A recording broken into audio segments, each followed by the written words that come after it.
Hey, what's up? It's Nicola Milan and welcome to another singing tutorial. Today I'm going to talk about singing high notes. Yes, how to sing really high notes. This is a really requested tutorial actually, and I think it's because people just love to sing the really high notes. I think it's, and a lot of people get their notes stuck in their throat as well. So we're not going to talk so much about belt notes at this stage because that's kind of a particular type of resonance that you need to develop. And I want you to just be able to switch your notes into your head voice, which will basically free up your entire range if you can tap into the right resonance, which I'll explain in a minute. And it's also important to learn this exercise today because having the right resonance is also going to protect your voice against the damage that a lot of singers can do by keeping their voice in a very tight and restricted position when they sing. And this is when you start developing sore throats or you lose your voice after singing for a while. So before I show you the two different resonances, so the crap resonance and then the good resonance, which is going to help you to switch into these high head voice notes and start singing through your range, let me explain the mechanics of what happens when you sing first. So we've got our larynx, which is in our neck, and that holds our vocal cords.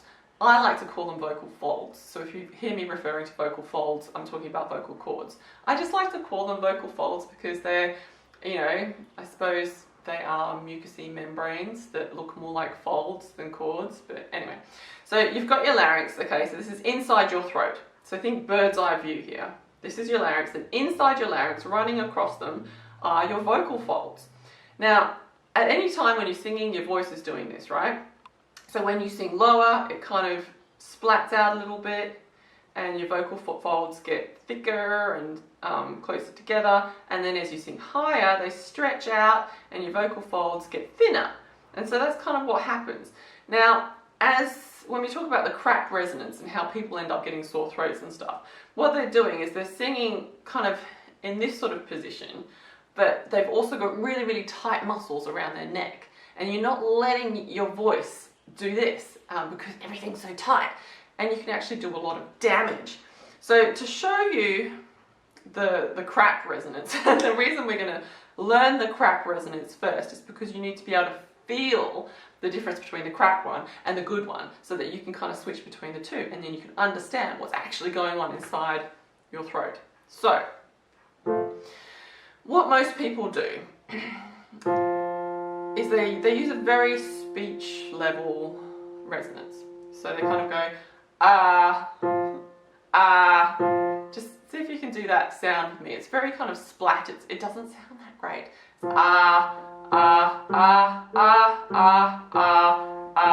It's It's very, I can feel it right here. All my resonance is right down here in this part of my skull.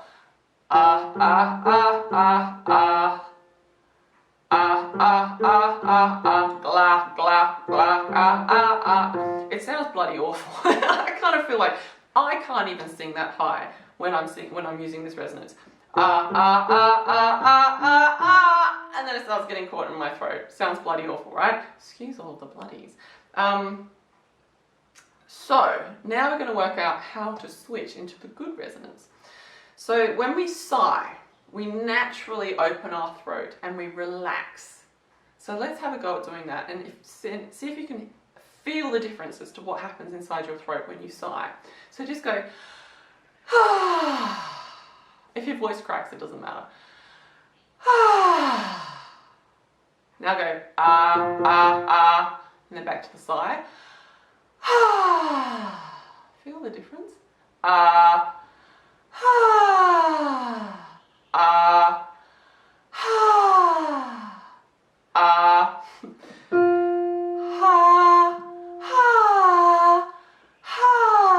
Lots of airflow, keeping it really relaxed.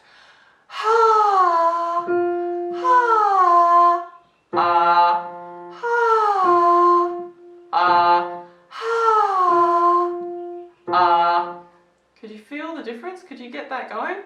So you can take your time with this if you want. Just pause the video and then do some sighing to release relax everything and release your vocal tension, and then switch back to the bad resonance and see if you can really feel that difference. Because once you've tapped into that good resonance, that's basically how you can tap into all your high notes. You just have to keep it there and keep singing. Even if you have to use a lot of air like I'm doing to start with, that's okay. It'll help you to develop that muscle memory that you need to then keep that setting to continuously use these nice high notes.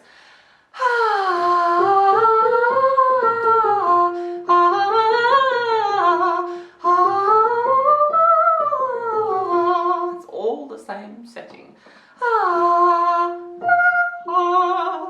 I'm just putting some polish on it when it sounds a bit nicer. So that's basically the key to singing high notes, really.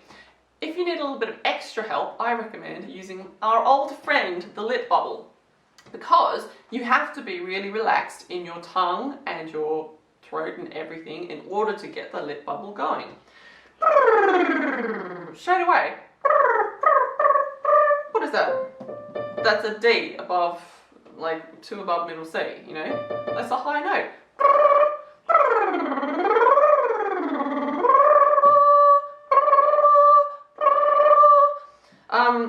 And that's the power of the lip bubble. And I mean, the reason it's easy for me to go is because I've already developed a muscle memory for that setting. You may find that you kind of go, and that's because you're switching back to this setting again, which you don't want. You want to keep that nice open resonance. And if you're finding that you're switching back after doing the lip bubble, then go back to our sighing.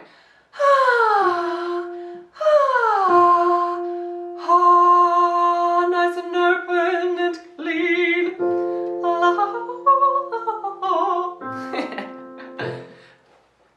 Yes, so that's basically how you sing high notes. I hope you enjoyed this video. If you did, please give me a thumbs up, subscribe for more tutorials, and if you would like some free vocal warm-ups, I will leave them somewhere on the screen in the credits and in the description below. Yeah, and don't forget to subscribe because I do a few things on this channel. I do my own music, I do tutorials, and I'm going to be doing art tutorials very soon as well, which is extremely exciting. So yes, subscribe for stuff like that, and I will see you again very soon. Will you love me some more?